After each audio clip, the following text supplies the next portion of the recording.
Maupo tayo. Salamat po, maupo tayo.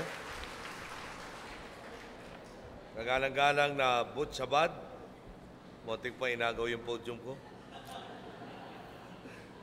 Ati po pinagpipitakan ng Mrs. Cristita Bongkodin.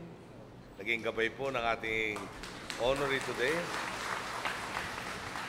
Miss Adelina Bongkodin. Ating kagalang-galang Chairman ng Finance Committee, Senator Frank Drilon. Chairman ng Appropriations Committee, Jun Abaya.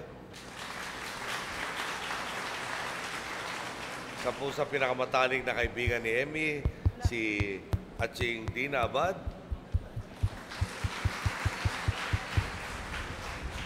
Members of the Cabinet, family members, and friends of the late Secretary Bongkodin, fellow workers in government, honored guests, mga minamahal ko pong kababayan, magandang tanghali po sa inyo lahat. Sabi ko kay Jun Abaya kanina, parang lakas na aircon dito sa DBM. Malakas po pala ito electric fan. Talagang masinop yata kayo, kaya okay na rin po yan. Tinatanong ko rin ako kay Butch kanina. Kasi sabi ko ni Butch, ano mo yung culture ni Emmy talaga sa DBM, iba eh. Sabi ko, bakit? Yung lunch namin doon, kanya kaprasong kanin, kaprasong ulam araw-araw. Sabi ko, paano yan Butch, nag-imbita ka ng lunch ngayon? Mahaba pa yung araw ko, sana wag masyadong kapraso. Tuwing nababanggit ang mga katangiang marangal, kababaang loob, matapat at may prinsipyo, kadalasan ay isang santo o isang bayani ang inilalarawan nito. Bihira natin ay isip ang mga katangiang ito kapag kawani ng pamahalaan ang inuugnay dito. Pero kapag ang pangalang Emilia Tabalan sa Bongkodin ang ikinabit sa mga katagang ito, walang duda na isinabuhay niya ang pagpapakumbaba, katapatan at integridad sa bawat araw ng kanyang panunungkulan. Sa humigit 20 taon ng kanyang serbisyo publiko, pinatunayan ni Emmy na hindi nadadaan sa pagrampa ng magarbong kadamitan o pagkakamal sa pondo ng gobyerno ang pagiging lingkod bayan. May kaakibat itong responsibilidad bilang tulay ng mamamayan, may hinihingi itong kabayanihan upang ituwid ang nalalantad na kamalian. At sagrado itong obligasyon sa bandila at sa Estado. Walang duda, maaaring ituring na bayani si Emmy. Higit sa lahat, isa siyang ehemplo ng serbisyong publiko na dapat pong pantayan. Isang taon na rin pala ang lumipas mula nang pumanaw si Emmy. Isang taon na rin pala ang nagdaan mula nang nabawasan tayo ng kakampi sa pagtataguyod. Hindi lamang ng galing at talino, kundi katapatan sa pagpapatupad ng burokrasya. Isa na nga po ako sa maraming Pilipinong nagulat at naginayang sa kanyang biglaang paglisan. Minsan lang tayo biyayaan ng Panginoon na mga taong sa kabila ng mga hamon at tukso na natiling naninindigan sa kanyang prinsipyo at tanging kapakanan ng mamayang Pilipino ang gumabay sa kanyang makulay na karera sa serbisyo. Tiyak kung tulad ng ilang kaharap ko ngayon, marami sa atin ang malapit at may maibabahaging interesanting kwento ukol sa buhay ni Emmy. Sa ating pagbibigay-pugay, hindi natin maiwasang magbalik tanaw sa mga naiambag niya sa pagbubuo sa kung ano tayo ngayon. Bago pa man siya pumasok sa pamahalaan, hindi na mabilang ang mga medalya at parangal na iginawad sa kanya. Sa kabila ng mga ito, hindi ito nagtanim ng yabang o nagpalaki sa kanya pong ulo. Pinatunayan niyang ang tayog na maaaring makamit ng isang simpleng Pilipina ay maaari ring maialay sa kanyang kapwa Pilipino. At ang galing niya ay hindi po niya sinarili.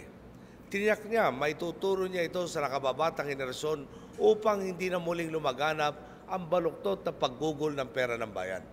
Kaya naman bilang isang professional lecturer, ibinahagi niya ang kanyang kaalaman at karanasan sa kanyang mga estudyante sa National College of Public Administration and Governance ng University of the Philippines at sa Lyceum of the Philippines.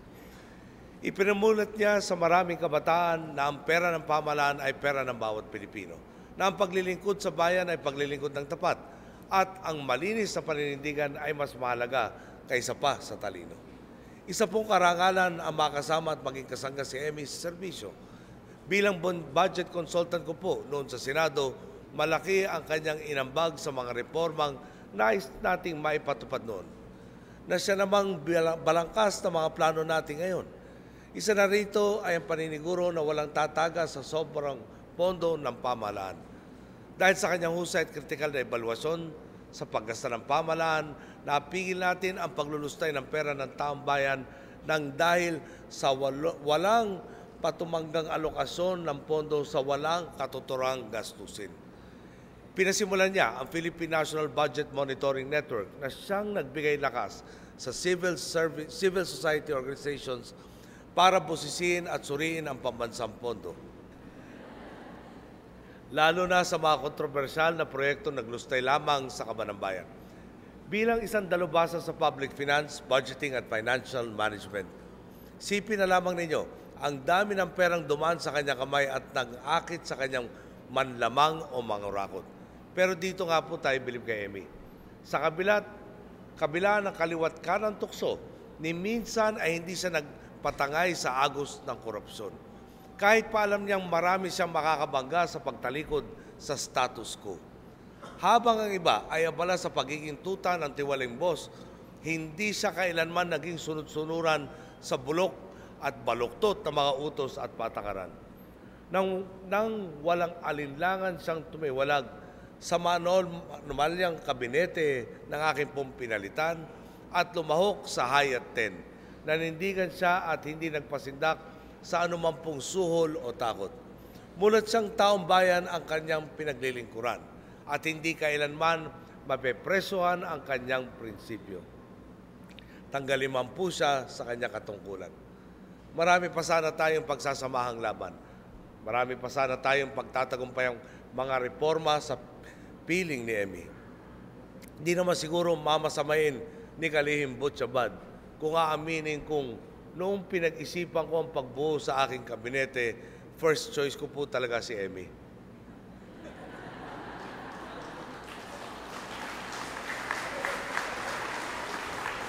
Bilang kalihim nga ho ng DBM. Pero si Butcho magaling rin. At ngayong nasa pangangalaga na ni kasamang Butch ang DBM, sa ilalim ng prinsipyo at integridad na gumabay din kay Binibining Emilia Bongkodin, tiwala kong hindi tayo maliligaw. Ito na nga marahil ang pamana at hamon ni Emmy sa ating lahat. May mga pagsubok at tukso na araw-araw nating kakaharapin. At obligasyon natin piliin palagi ang desisyong kapaki-pakinabang sa mga taong pinagsisilbihan natin. Ang hinihingi ng panahon natin ngayon ay hindi lamang pamumunong mahusay, kundi ang pamumunong marangal.